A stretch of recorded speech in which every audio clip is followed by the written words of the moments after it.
నమస్తే అండి, నేను డాక్టర్ రమణరాజు, ఎండి ఆయుర్వేద పంచకర్మ స్పెషలిస్ట్, మెడి9 ఆయుర్వేద హాస్పిటల్. మనం ఇప్పుడు మైగ్రేన్ గురించి తెలుసుకుందాం.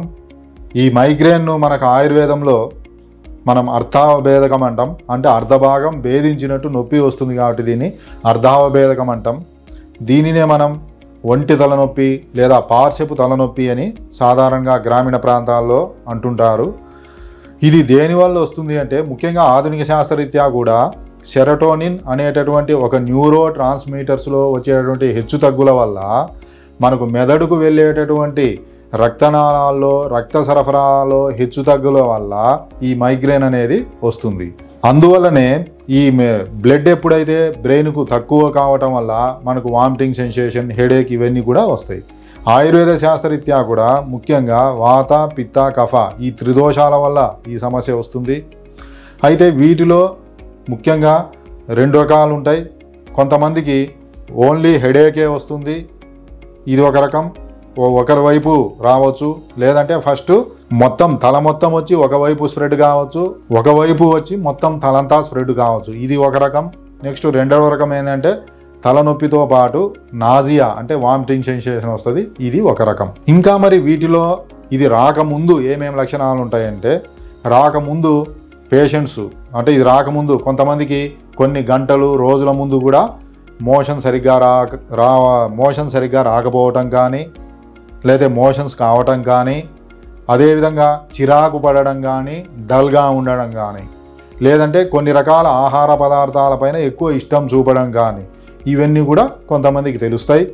మరి ఇది రావటానికి కొద్ది గంటల ముందు ఏమవుతుంది అంటే మనకు జనరల్గా ఏమవుతుంది, ఈ ఎండకు వెళ్తే ఎక్కువ కావటం, నెక్స్ట్ కళ్ళ ముందు ఏదో ఎక్కువ వెలుతురుతో కూడిన వస్తువులు కనిపించటం, చెవులో శబ్దం రావటం, ఆవలింతలు రావటం, కడుపులో గుడబిడ శబ్దాలు రావటం, ఎక్కువ ఎవరైనా సరే మాట్లాడితే చిరాకు అనిపించటం, ఇవన్నీ కూడా ఇది రావటానికి ముందు, వచ్చిన తర్వాత కూడా ఈ లక్షణాలు ఉంటాయి.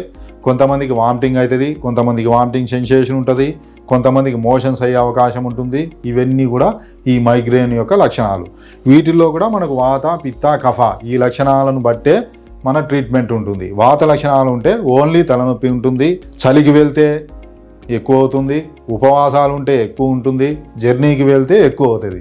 అదే పిత్తం వల్ల వచ్చినటువంటి వాటిల్లో తలనొప్పితో పాటు వామిటింగ్ సెన్సేషన్ ఉంటుంది, ఎండకు వెళ్తే ఎక్కువ అవుతుంది, మసాలా ఫుడ్ తీసుకుంటే ఎక్కువ అవుతుంది, కోపం అయితే ఎక్కువ అవుతుంది, ఎండకు వెళ్తే ఎక్కువ అవుతుంది.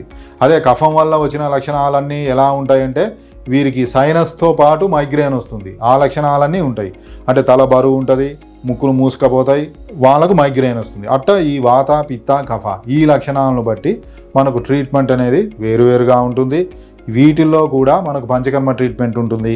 పంచకర్మల్లో ముఖ్యంగా ధార అని ఉంటుంది. అంటే మనకు పేషెంట్ టేబుల్ ఉంటుంది పడుకోబెట్టి, పైన ఒక ధార పాత్ర ఉంటుంది, దాంట్లో మెడిసిన్ తలపైన ధారగా పడుతుంటుంది. దీని ద్వారా మనకు మైగ్రేన్ చాలా కాలం నుంచి, ఎన్ని సంవత్సరాల నుంచి చాలా మందులు వాడినా తగ్గకుండా చివరకు కొంతమంది ఆత్మహత్య కూడా చేసుకుంటుంటారు, మనం చూస్తుంటాం పేపర్లో. అలాంటివి కూడా ఈ ధారతో, ఈ శిరోధారతో పూర్తిగా ఒక వారంలోనే కంట్రోల్కి వస్తాయి.